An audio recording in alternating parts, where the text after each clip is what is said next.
Hello and welcome everyone to the channel.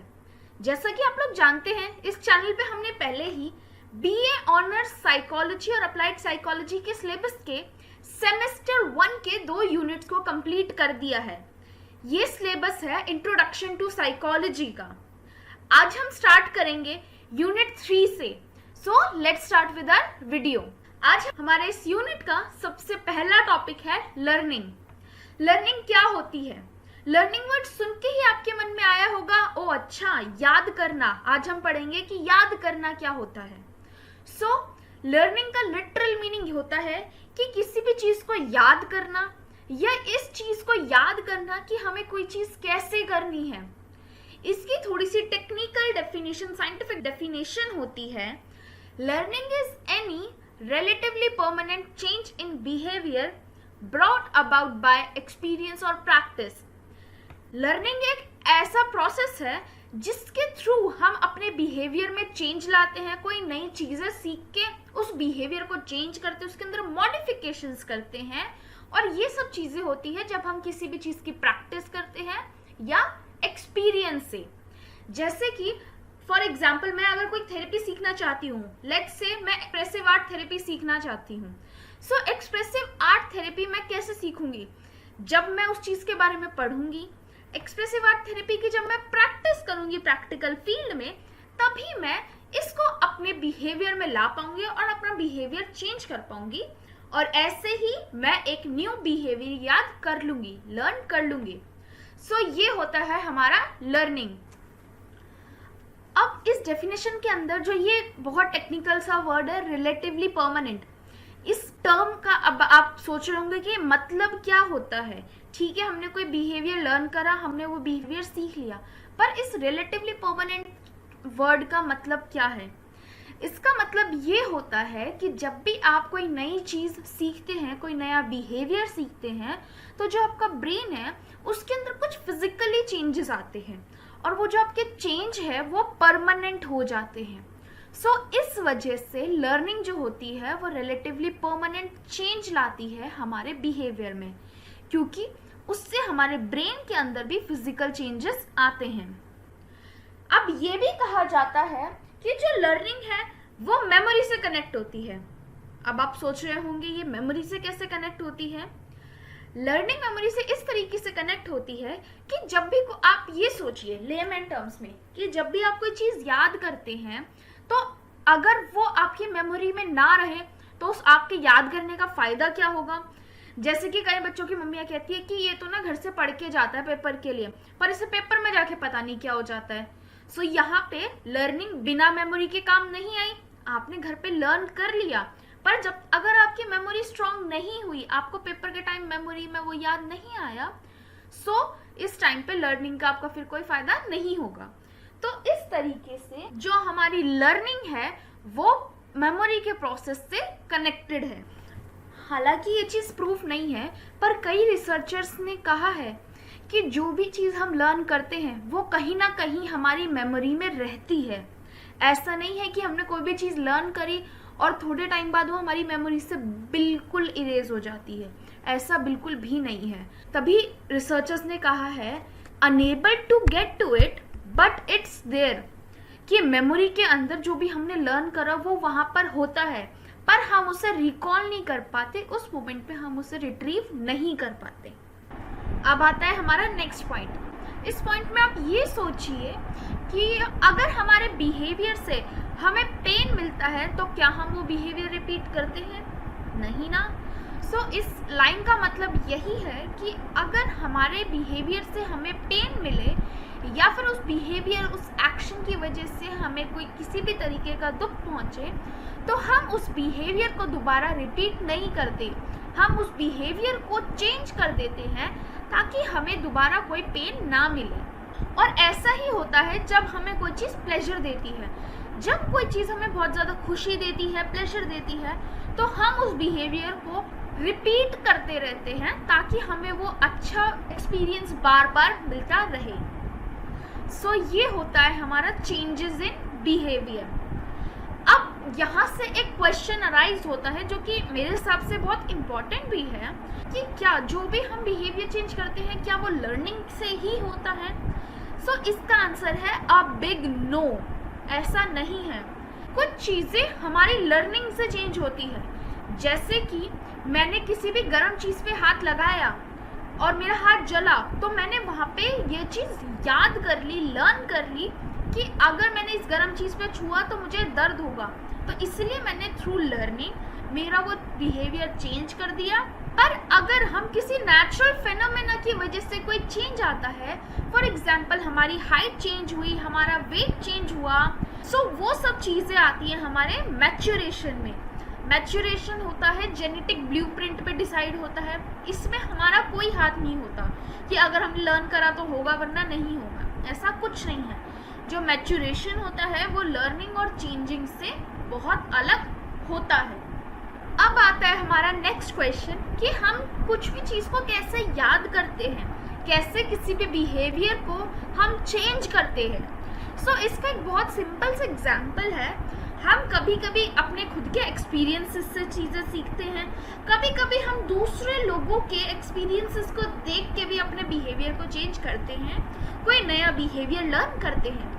For example आपने देखा कि उस पर्सन ने स्मोकिंग करी और उसे कैंसर हो गया, सो आपने उस पर्सन के एक्सपीरियंस और बिहेवियर को देख के अपना बिहेवियर चेंज करा कि नहीं, मुझे स्मोकिंग बिल्कुल भी नहीं करनी क्योंकि मुझे कैंसर हो सकता है, मेरा जो भी रिजल्ट आएगा वो पेनफुल हो सकता है, तो इसलिए मैं अपने जो भी स्मोकिंग के प्रति अपना बिहेवियर चेंज कर दूंगा कि मुझे ये स्मोकिंग बिल्कुल भी नहीं करनी। और वहीं पे हम अपने डायरेक्ट एक्सपीरियंस से भी कई चीज़ें याद करते हैं, कई नई चीज़ें सीखते हैं, बिहेवियर चेंज करते हैं।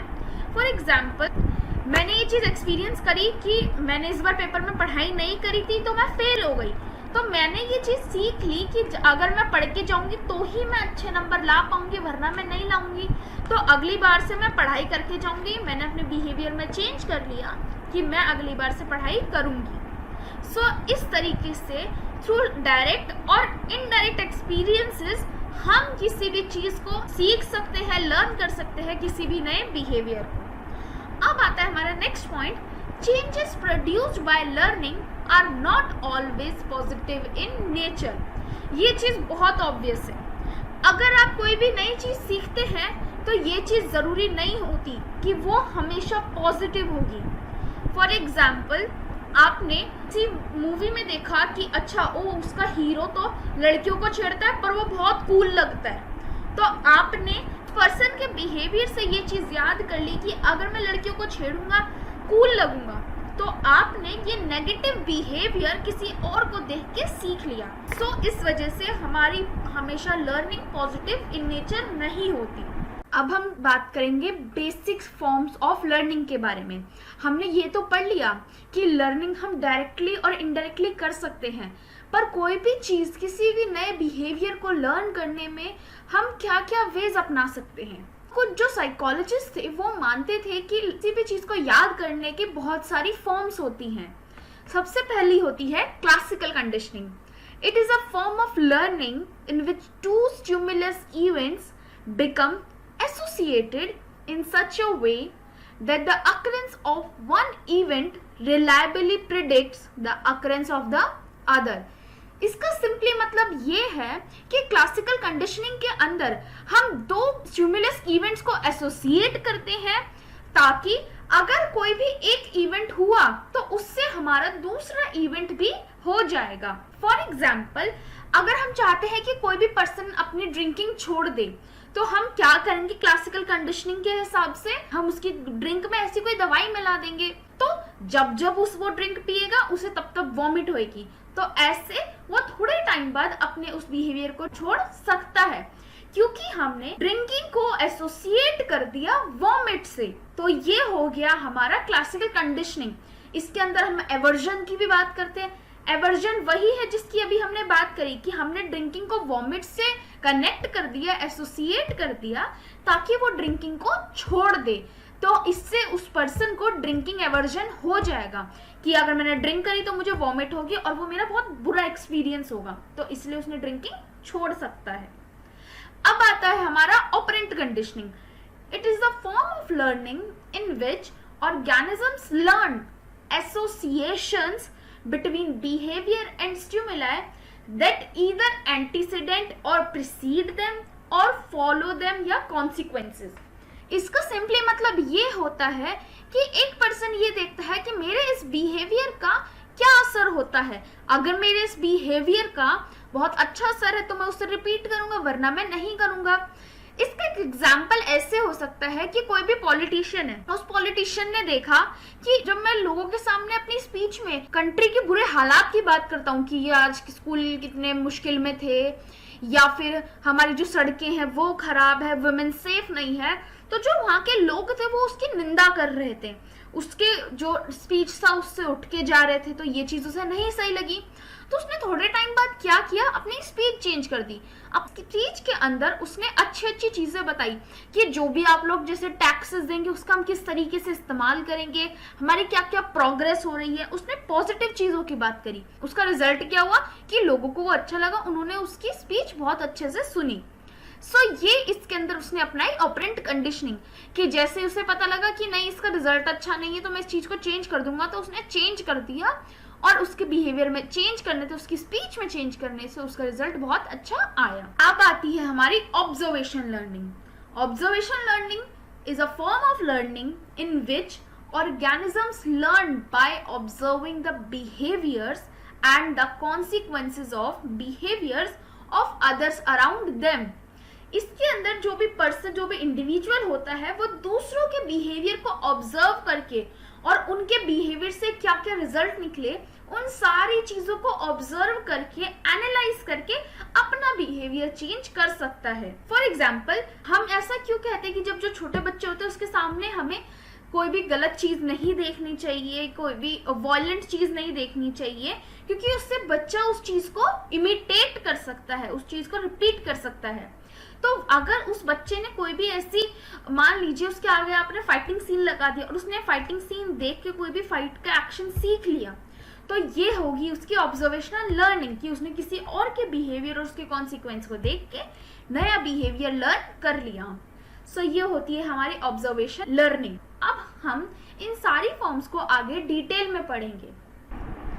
अब हम बात करेंगे कंडीशनिंग के बारे में. कंडीशनिंग एक ऐसी तरह की लर्निंग है जिसके अंदर हम किसी भी पर्सन का बिहेवियर चेंज कर सकते हैं थ्रू रिवॉर्डिंग इट और पनिशिंग इट. कि हमने उसे उस बिहेवियर के लिए कोई भी प्राइज दे दिया या हमने उसे उस बिहेवियर के लिए पनिशमेंट दे दी. तो इस तरीके से हम उसकी कंडीशनिंग करके उस बिहेवियर को चेंज कर सकते हैं. अब इस कंडीशनिंग के अंदर सबसे पहले आती है हमारी क्लासिकल कंडीशनिंग. ये टर्म दी थी इवान पावलोव ने जब वो किसी और चीज के बारे में रिसर्च कर रहे थे. क्लासिकल कंडीशनिंग का सिंपली मतलब ये होता है कि हम किसी भी इंडिविजुअल को एक रिफ्लेक्स रिस्पॉन्स सिखा सकते हैं थ्रू कंडीशनिंग. रिफ्लेक्स रिस्पॉन्स का मतलब होता है जो ऑटोमेटिक रिस्पॉन्स होते हैं कि जिसके अंदर हमें सोचने की नीड नहीं पड़ती, वो जल्दी से विद इन सेकेंड्स हो जाते हैं. क्लासिकल कंडीशनिंग के अंदर इवान पावलोव ने एक डिवाइस बनाया था, जो डिवाइस जो डॉग के मुंह में खाना देखकर सलाइवा आता है उस सलाइवा को मेजर कर सके. इसके अंदर इसने एक एक्सपेरिमेंट किया था डॉग पर. अब इस डॉग के एक्सपेरिमेंट को समझने के लिए आपके सामने क्लिप चलाई जाएगी. आप उस क्लिप को अच्छे से देखिए, आपको बिल्कुल क्लियर हो जाएगा ये डॉग का experiment. So here it is. Classical conditioning को समझने के लिए ये हमें पिक को समझना बहुत जरूरी है. बेसिकली एक एक्सपेरिमेंट हुआ था जिसके थ्रू क्लासिकल कंडीशनिंग को समझाया जाता है कि कैसे ये वर्क करती है. तो सबसे पहले इसके अंदर जो भी कुछ बातें लिखी हैं सारी ही आपके लिए इंपॉर्टेंट है, आपको याद रखनी है. चाहे वो टर्म हो अनकंडीशनड स्टिमुलस, चाहे वो हो अनकंडीशनड रिस्पॉन्स, नेचुरल स्टिमुलस. इस पिक के अंदर आपको जितनी भी टर्म्स दिख रही हैं सारी टर्म्स आपके लिए जरूरी हैं और इसको याद रखना जरूरी है. तो पहले हम सिंपल वर्ड में इस एक्सपेरिमेंट को समझते हैं, टर्म्स के साथ हम इन्हें बाद में समझेंगे. तो सबसे पहले इस एक्सपेरिमेंट में ऐसा हुआ था कि एक डॉग को लिया गया और डॉग को फूड दिया. अब जब उसके सामने एक ऐसा फूड रखा गया, काफ़ी मतलब वो टेस्टी सा फूड होगा, अब उसके बाद उसके मुंह के अंदर सलाइवा आ गया. जो हम कहते हैं कि किसी को देख के ऐसे नहीं होता कि मुंह में पानी आ जाना, वो वाली बात यहाँ पे हमें समझाई जा रही है कि कुत्ते के सामने जब कोई खाना रखा तो उसके मुंह के अंदर वो पानी आ गया, उसके मुंह से पानी निकलने लग गया, सैलिवेशन होने लग गया. ये एक नॉर्मल, एक नेचुरल प्रोसेस थी जो कि होती ही है। उसके बाद इन्होंने एक बेल बजाई सिंपली, तो उसका रिस्पॉन्स देखा कि क्या बेल बजाने पे उसके मुंह के अंदर वो मुंह में पानी आ सकता है, मुंह में सलाइवा आ सकता है। तो उन्होंने देखा कि नहीं, ऐसा कुछ नहीं हुआ।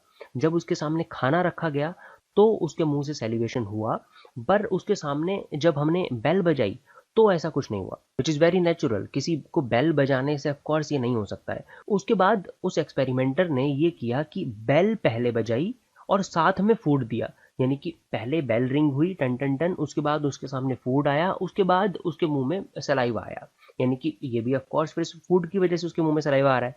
उसके बाद उन्होंने जब ये प्रोसेस बार बार वो करते रहे कि बेल बजाई फूड आया उसके मुंह में सलाइवा आया, बेल बजाई फूड आया उसके मुंह में सलाइवा आया, ये प्रोसेस बार बार होती रही। तो उस डॉग के माइंड के अंदर, उस डॉग के ब्रेन के अंदर ये चीज़ एसोसिएट हो गई, ये कंडीशनिंग उसकी हो गई कि अब जब जब बेल बजेगी तब तक फूड आएगा, और जब जब फूड आता है तब तक उसके मुंह के अंदर सलाइवा आता है। तो अब जब उन्होंने बीच में से इस फूड को निकाल दिया, फूड को हटा दिया, तब भी उसके मुंह के अंदर सलाइवा आया विदाउट फूड, जो कि पहले नहीं था।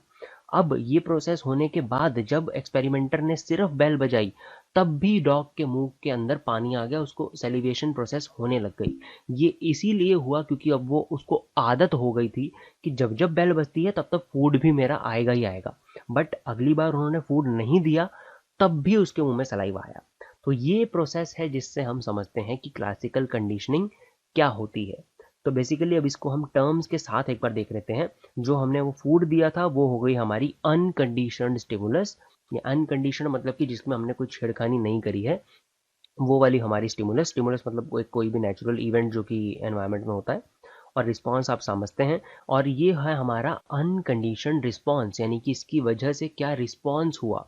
तो अनकंडीशन स्टिमुलाई पहले केस में, और अनकंडीशन रिस्पॉन्स, यानी कि कोई छेड़खानी एक्सपेरिमेंटर ने उसमें नहीं करी, सिंपल उसको फूड दिया और सिंपली उसके मुंह के अंदर सेलिब्रेशन होने लग गया। उसके बाद ये भी यहाँ पर हमारा नेचुरल स्टिमुलस है, इसके अंदर भी हमने कुछ बदला नहीं, कुछ चेंज नहीं किया, सिंपली हमने बेल बजाई और उसके मुंह के अंदर सलाइवा नहीं आया। ये भी उसका नो कंडीशन यानी कि अनकंडीशन रिस्पॉन्स ही था। अब जब हमने इस थर्ड प्रोसेस से उसकी कंडीशनिंग करनी चालू करी, ड्यूरिंग कंडीशनिंग वाली जो प्रोसेस थी, और उस कंडीशनिंग को करते हुए हमने एक ये बेल रखी और दूसरा फूड रखा, उसके बाद जो उसका रिस्पॉन्स था वो भी अभी भी अनकंडीशनड था। उसमें हमने उसकी कंडीशनिंग नहीं देखी है, अभी भी उसके मुंह में जो सलाइवा आ रहा है ये फूड की वजह से ही आ रहा है। पर जब आफ्टर कंडीशनिंग वाली प्रोसेस में हम आते हैं, जब हमने उसको ये सिखा दिया है, कंडीशन कर दिया है कि अब जब हम बेल बजाएंगे तो फूड आएगा ही आएगा, तो उसके मुंह में सलाइवा आएगा ही आएगा, तब उसके बाद जब हम वहां से फूड को हटा भी देंगे तब भी उसके मुंह के अंदर से वो सलाइवा आ रहा है। तो अब ये प्रोसेस है हमारी कंडीशनड रिस्पॉन्स, क्योंकि यहाँ पर हमने एक कंडीशनड स्टिमुलाई रखी, ये मतलब चेंज की हुई स्टिमुलाई है हमारी बेल है, क्योंकि हमने इसके अंदर से फूड का फैक्टर हटा दिया है, यानी कि इसके अंदर कुछ छेड़खानी करी है एक्सपेरिमेंटर ने। और ये जो उसके मुंह के अंदर अब सलाइवा आ रहा है just because of that bell, जिसका कोई लिंक नहीं है, बेल को देख के किस कुत्ते के मुंह में सलाइवा आ सकता है, बट उसके मुंह के अंदर वो सलाइवा आया। तो ये क्यों हुआ? ये इसीलिए हुआ क्योंकि उसको हमने ऐसी कंडीशनिंग कर दी थी उसकी। तो ये है ये एक्सपेरिमेंट, और ये सारी टर्म्स आपको याद रखनी है। तो इस तरह से हम क्लासिकल कंडीशनिंग को एक्सप्लेन करते हैं। अगर आपको एग्जाम में आए तो आप इसी डायग्राम की हेल्प से भी एक्सप्लेन कर सकते हैं, या फिर आप एक एक्सपेरिमेंट को अपने वर्ड्स में स्टेप वाइज एक्सप्लेन कर सकते हैं। बाकी इन शॉर्ट जब आपने लिखना हो तो आप इसको ये लिखेंगे कि it is S learning. S का मतलब कि in which one stimulus becomes a signal for another stimulus. इसके अंदर हमने दो चीजों को एसोसिएट किया है, एक स्टिमुलस को दूसरे स्टिमुलस के साथ हमने एसोसिएट किया है। ये होता है मेनली क्लासिकल कंडीशनिंग के अंदर। तो इस एक्सपेरिमेंट में हमारे पहला स्टिमुलस हुआ हमारा फूड और दूसरा स्टिमुलस हुआ हमारी ये बेल। हमने इन दोनों स्टिमुलस को आपस में एसोसिएट करवा के उसको ऐसे कंडीशन करवा दिया कि बिना खाने के भी उसके मुंह से सलाइवा आने लग गया। तो ये होती है क्लासिकल कंडीशनिंग। इसके अंदर हम दो स्टिमुलस को आपस में एसोसिएट करते हैं ताकि हम किसी एक पर्सन या फिर किसी एक एनिमल को कोई भी बिहेवियर सिखा सकें, कंडीशन कर सकें। ये होती है क्लासिकल कंडीशनिंग। इस क्लिप को सुन के आई होप आपको एक्सपेरिमेंट और उसके जो क्लासिकल कंडीशनिंग के एलिमेंट्स होते हैं वो सब चीज़ें आपको अच्छे से क्लियर हुई होगी। अब हम बात करेंगे क्लासिकल कंडीशनिंग के कुछ बेसिक फ्यू प्रिंसिपल्स के बारे में। सबसे पहला बेसिक प्रिंसिपल होता है कि जो हमारा कंडीशन स्टिमुलाई है वो अनकंडीशनड स्टिमुलाई से पहले आना चाहिए। ऐसा इसलिए कहा कि मान लीजिए अगर इवान पावलोव ने खाना आने के बाद बेल बजाई होती तो इन दोनों चीज़ों के बीच, सेलिवेशन एंड बेल के बीच में कोई एसोसिएशन हो ही ना पाता। इसलिए जो CS है वो UCS से पहले आना चाहिए। नेक्स्ट है CS and UCS must come very close together in time. यहाँ पे इसका मतलब ये है कि जो हमारा CS एंड UCS है वो वेरी क्लोज टाइम के अंदर आने चाहिए। जैसे कि अगर आप मान लीजिए कि बेल बजी तो बेल बजने के 3-4 सेकंड बाद ही खाना आ जाना चाहिए, क्योंकि आप जैसे कि आप जानते हैं कि अगर किसी चीज़ के बीच में इंटरवल हो जाए बहुत ज़्यादा, जैसे आपको अभी खाना भूख लग रही है और मम्मा ने आपको 1 घंटे बाद खाना दिया तो उस 1 घंटे में आपकी भूख मिट सकती है। तो इसीलिए ऐसे CS और UCS के बीच में भी एसोसिएशन आने में बहुत प्रॉब्लम हो सकती है, इसलिए ये दोनों चीज़ें साथ में आनी चाहिए।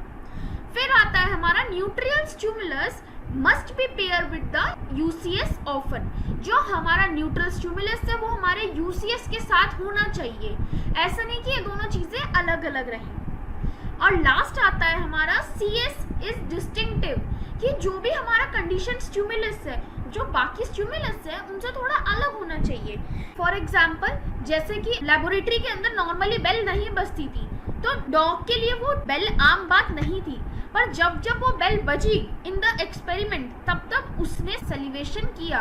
तो मतलब जो हमारे यहाँ पे कंडीशन स्टिमुलस था, बेल थी, वो डिस्टिंक्टिव थी, वो लेबोरेटरी में पहले कभी नहीं होती थी। सो ये थे हमारे क्लासिकल कंडीशनिंग के बेसिक प्रिंसिपल्स।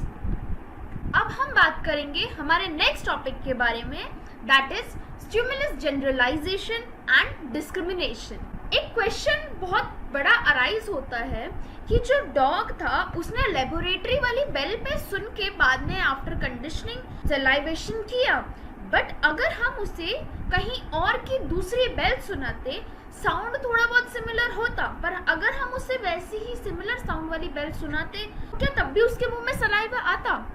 तो इस ही चीज़ के ऊपर जो पावलोव और उसके कॉलीग्स थे उन्होंने रिसर्च करी एंड उनकी रिसर्च में ये पाया गया कि हाँ, जो डॉग्स होते हैं वो सिमिलर साउंड वाले बेल पे रिस्पॉन्स करते हैं, पर जो उनका रिस्पॉन्स होता है वो उतना स्ट्रॉन्ग नहीं होता जितना ओरिजिनल साउंड पे होता है। अब इस फाइंडिंग के बाद पावलोव ने 2 टर्म्स को एक्सप्लेन किया। सबसे पहले आती है स्टिमुलस जनरलाइजेशन।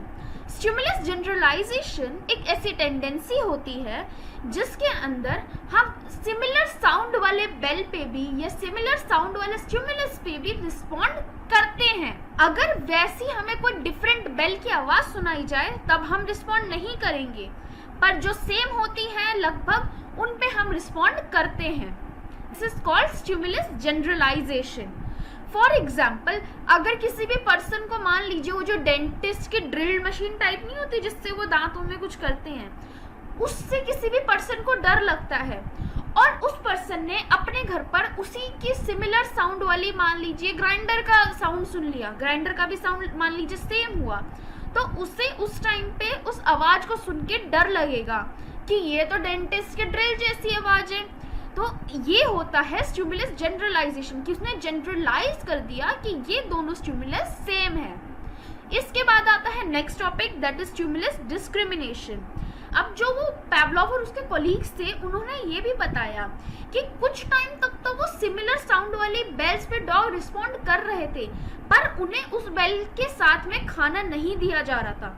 तो after some time they stopped responding to the similar sounding bells।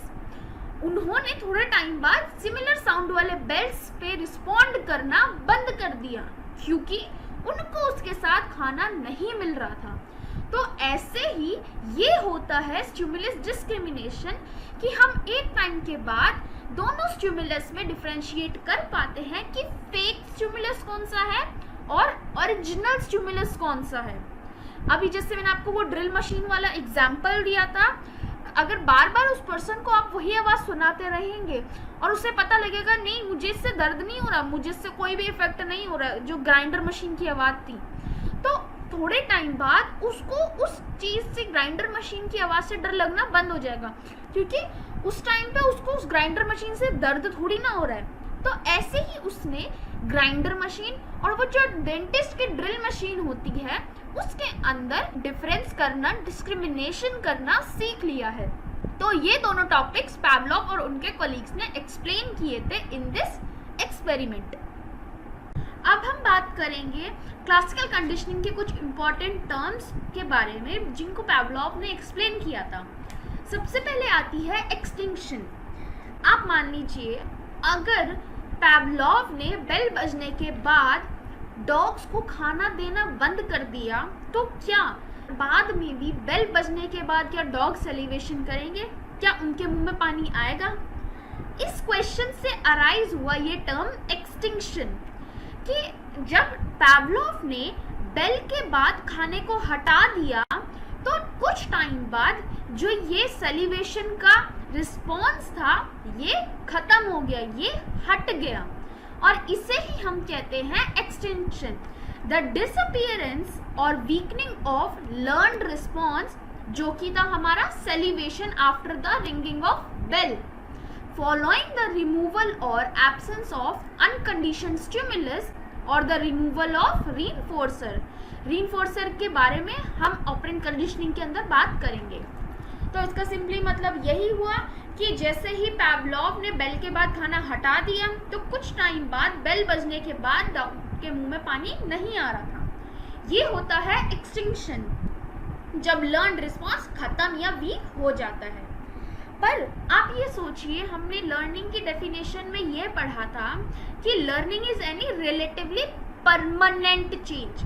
Permanent का मतलब क्या होता है कि वो हमेशा साथ रहती है, कभी भी खत्म नहीं हो सकती।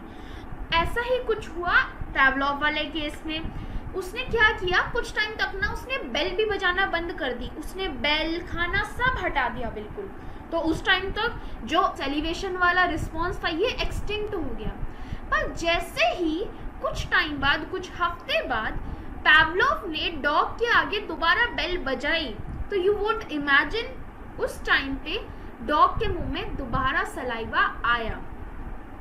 इस प्रोसेस को, इस फेनोमेना को कहते हैं spontaneous recovery, the reappearance of learned response after extinction has occurred, कि एक्सटिंक्शन हो गई पर वो रिस्पॉन्स पूरी तरीके से डॉग में से खत्म नहीं हुआ। दोबारा जब उसे बेल सुनाई तो उसके मुंह में पानी आ गया। ये होता है हमारा स्पॉन्टेनियस रिकवरी। अब हम बात करेंगे रीट्रेनिंग के बारे में। रीट्रेनिंग को आप एक एग्जाम्पल से समझिए कि मान लीजिए जो पैवलोव था उसने बेल ले आया, बेल लाने पे डॉग के मुंह में पानी आया, पर आप ये सोचिए अगर पैवलोव बेल के साथ साथ खाने को भी वापस लिया है कि बेल बजेगी खाना आएगा, बेल बजेगी खाना आएगा, तो उससे डॉग के मुंह में सलाइवेशन दोबारा होगा। तो ये एक ऐसा प्रोसेस है रीट्रेनिंग का जिसके अंदर हम वो जो कंडीशन स्टिमुलस थे अगर हम उन्हें वापस ले आएंगे तो जो रिस्पॉन्स है वो भी दोबारा आ सकता है। अब हम बात करेंगे एक important topic under spontaneous recovery, that is retraining.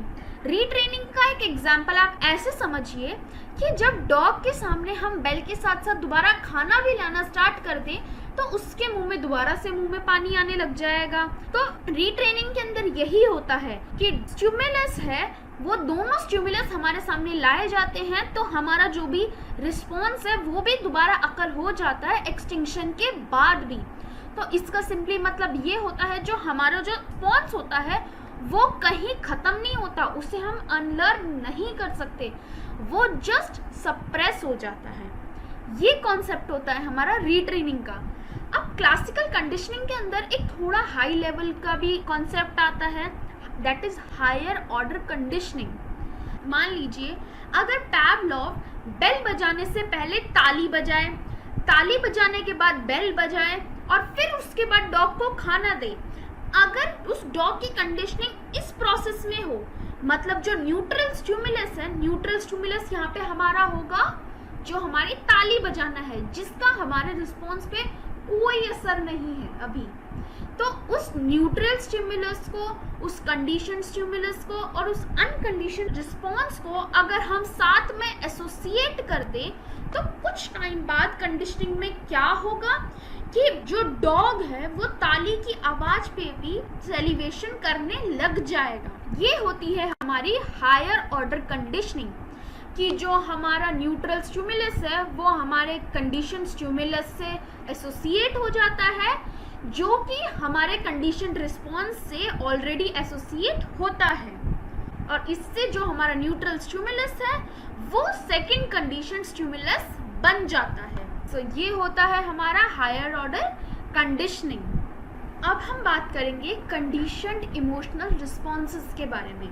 Pavlov के बाद जो भी साइंटिस्ट आए थे, उन्होंने पावलोव की इस क्लासिकल कंडीशनिंग को और एक्सपेंड किया और उसके अंदर कई चीज़ें चेंजेस करी और कई सारी न्यू एक्सप्लोरेशंस करी। उसके अंदर से जो जॉन बी वॉटसन थे, जो बिहेवियरिस्ट थे, उन्होंने ये चीज़ भी बताई कि जो हमारे बिहेवियर होते हैं, जैसे कि हम इसके अंदर इंक्लूड कर सकते हैं फोबिया को भी हम लर्निंग के रूप में एक्सप्लेन कर सकते हैं। जॉन बी वॉटसन ने एक एक्सपेरिमेंट किया लिटिल एल्बर्ट, जो कि एक छोटा बेबी था, और एक वाइट रैट पे।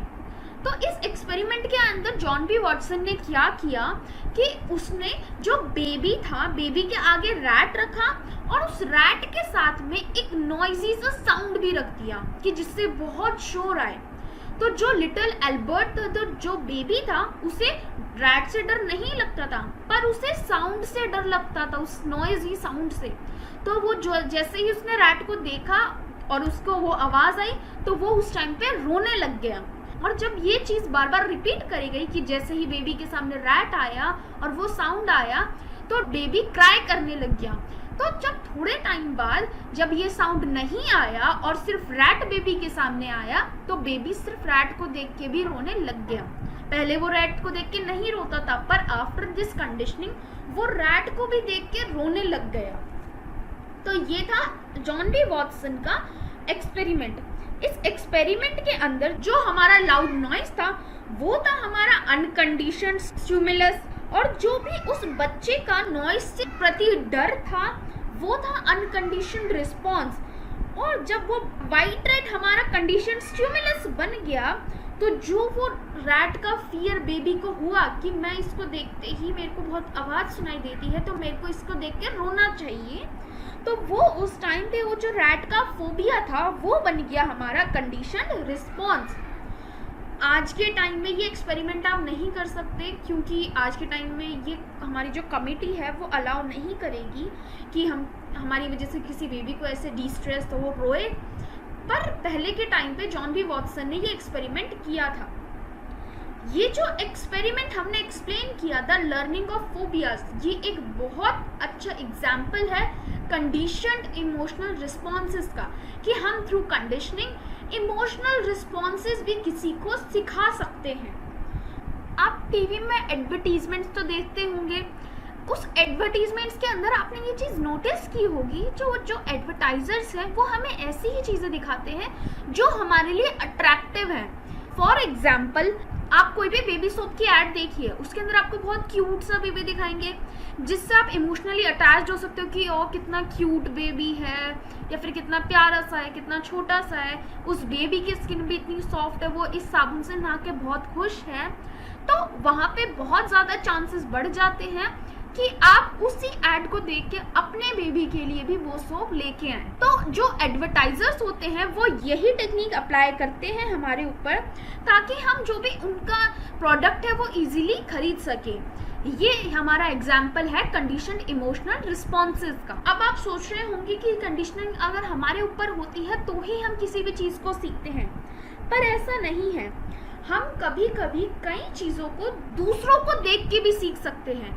मान लीजिए हमारे सामने किसी भी पर्सन के साथ कुछ हो रहा है बार बार, तो तब भी हम उस पर्सन को देख के भी कोई बिहेवियर, कोई नई चीज सीख सकते हैं। इसे हम कहते हैं vicarious conditioning. It is even possible to become classically conditioned by simply watching someone else respond to a stimulus in a process। वही बात कि किसी भी पर्सन को किसी और चीज पर रिस्पॉन्स करते देख हम उस चीज को सीख सकते हैं। ये होती है विकेरियस कंडीशनिंग। अब जो हम ह्यूमंस हैं, हमारे अंदर कुछ और कंडीशन रिस्पॉन्सेज होते हैं। First is that is condition taste aversions. मैंने आपको एक एग्जाम्पल दिया था पहले कि अगर आप किसी भी पर्सन को चाहते हैं कि वो ड्रिंकिंग छोड़ दे और आप उसकी जैसे ही वो ड्रिंक पी आप उसकी ड्रिंकिंग में कुछ मिला दें और उसको वो ड्रिंक पीते ही उल्टी हो जाए, तो यही चीज़ होती है टेस्ट एवर्जन। अगर हम उस पर्सन के साथ बार बार यही करेंगे कि उसने ड्रिंक करी उसको वॉमिट हो गई, ड्रिंक करी वॉमिट हो गई, तो कुछ टाइम बाद वो ड्रिंकिंग को छुएगा ही नहीं, वो पिएगा ही नहीं कि नहीं मैं तो ये ड्रिंक करता हूँ और मेरे को तो उल्टी हो जाती है, तो मेरा तो ना बहुत गंदा एक्सपीरियंस हो जाए, मेरा पूरा मुंह खराब हो जाता है। तो इसे कहते हैं कंडीशन टेस्ट एवर्जन। जब लोगों को आफ्टर कंडीशनिंग ये टेस्ट एवर्जन्स हो जाते हैं, किसी भी खाने की चीज़ से नफरत हो जाती है क्योंकि उस खाने की चीज़ के साथ कुछ नेगेटिव चीज़ें जुड़ी हुई हैं। अब इसके बाद आता है एक बहुत important topic, that is biological preparedness. Condition taste aversions are an example of something called biological preparedness, which refers to the tendency of animals to learn certain associations such as taste and nausea with only one or few pairings due to the survival value of learning। अब इसके अंदर ये बताया गया है कि animals के अंदर भी ऐसी टेंडेंसी होती है कि अगर उनके खाने के साथ में आप कोई नेगेटिव चीज़ जोड़ दे, जैसे कि उसका टेस्ट खराब है या फिर उन बीमार पड़ गए, तो वो जो एनिमल्स है वो एनिमल्स भी उस चीज़ को छोड़ देंगे क्योंकि उनके उस खाने के साथ में एक नेगेटिव चीज़ जुड़ गई है, तो उन्हें भी टेस्ट एवर्जन हो जाएगा क्योंकि उन्हें जीना है। अगर वो लोग उसी खाने को खाएंगे तो वो तो मर जाएंगे, इसीलिए वो उस खाने को दोबारा नहीं खाएंगे। सो जो भी हमने ये बात करी जो कंडीशन टेस्ट एवर्जन्स थे और बायोलॉजिकल प्रिपेयर्डनेस थी, ये हम ह्यूमंस के अंदर कुछ और तरह के कंडीशन रिस्पॉन्सेस होते हैं। So this was all about this session.